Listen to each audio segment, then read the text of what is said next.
So we actually have journeys that we are put on to prepare us to help others, specifically for a journey they're going to be on and we're going to cross paths, right? Let me give you, it's multiple examples, but I'm going to give you a personal one. And this is filled with love and light. So my sister, my oldest sibling, she passed away when I was 21 years old. She died suddenly, and it just hit our family like a ton of bricks, like really hard. My mother especially, okay, to lose a child, because you know how it usually goes is usually you expect the parents to go before the children, right? But she was my older sister, and she just died suddenly, right? And it changed my mother, her reality, her heart, and her perspective, especially when it comes to relationships.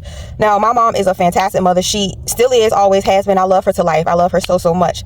And she knows this because we've talked about this, right? Now, the mother before my sister passed away, she always would help her children. But, you know, when her husband would get involved for some reason, I don't know why spouses, I'm not just going to say husbands because it could be the wives too, get jealous of the relationship that the parent has with the child if the child is not their biological child, right? So before my sister passed away, you know, my mom has always had a beautiful relationship with all of her children, and she still does. But it would be the journey of when she would be married, because she was always in a marriage, she's married, and the husband had a type of perspective about her children, then she would follow his lead, although she would still love us. So it was just like anything that he said would go, you know what I mean, whatever the belief was, right?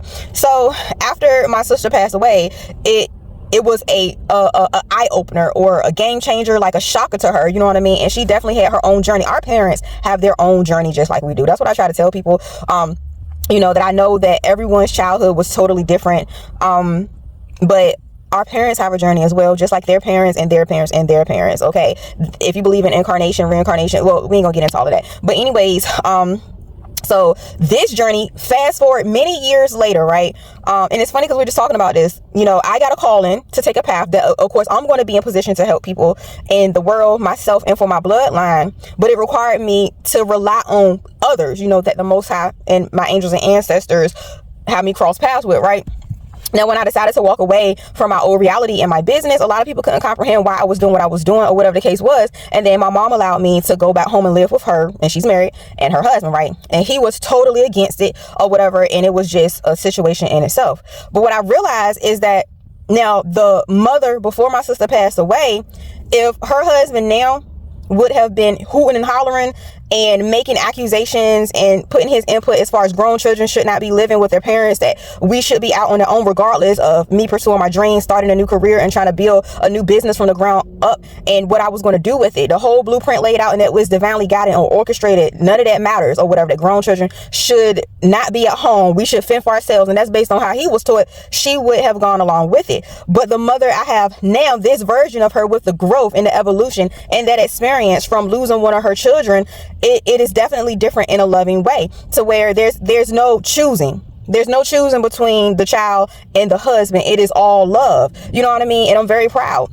You know what I'm saying? My mother, now everybody will have their different beliefs, but what I'm saying is that had my sister had not have died, and there's other reasons that I believe why she had to pass away. It was part of her birth contract, her earth contract, her soul's contract, that she had to die at such an early age before her 31st birthday, right? But part of that, it was a lesson. You know what I'm saying? Did we know that everything would be leading futuristically to the journey now? No. But now that we're here, it makes a lot more sense. And that experience was more in that aspect for my mother, that, you know, your children can be taken away at any given moment. You know what I mean? And so we're put on journeys or whatever to where our journey is going to help someone else. And I even feel like it's other examples, but especially when it comes to marriages, to, you know, okay, I'll use mine, for example. I used to be married, and a lot of my marriage was very, very toxic. But I also feel that my ex was able to learn through our marriage decisions and consequences. And for me as well, you know what I mean? I learned that retaliation isn't the answer, you know what I mean? Or trying to fill a void with someone or something else is not the answer as well. So we're put in situations, or we choose these paths or whatever, and futuristically it does prepare us for the next path and the next season, and it also prepares us to help others. And for me, like, based on things that has happened to me in my past relationships. When I cross path or someone is put on my path to me and they're thinking about doing something that I experienced, I'm not going to stop them, but I will share my experience. And if it's meant for them to hear it and it resonates, then they will hear it and it will resonate, you know. And it's kind of funny because the very things that I remember going through in my marriage or whatever, some of the things, not everything, I remember speaking about these things that we were deciding on. And we would meet certain people and other couples that would say, don't do it. But it didn't resonate and we did it. So sometimes you do have to go through certain things to realize that it will and it won't work. But the biggest thing for this message is that we will be put on in journeys. We'll take journeys that solely is to prepare us to help others, you know, which I guess that's everything overall, but it's straight preparation, preparing us to help others. Like, everything is like a tool or whatever. Like even a journey that you're on now, whatever you're doing, it is meant not only to help you, but to help someone else, because we're not the only ones experiencing whatever it is that we was promised, whatever we're going through, whatever we had to overcome, whether it's good or whether it is darkness. It's all the same in my eyes or whatever, but it is meant to help someone else, you know. And just like someone else's journey, right, has helped you, right? Hasn't someone else's journey helped you, right? So it's always something to learn. But this is specifically, I'm very proud of my mom or whatever. I love her to life. But yeah, you know, a lot of things, especially when it comes to someone that we truly love and they pass away, it does give us life. It gives us life, you know. I know it may sound weird, but yeah, that's the message. All right, love y'all.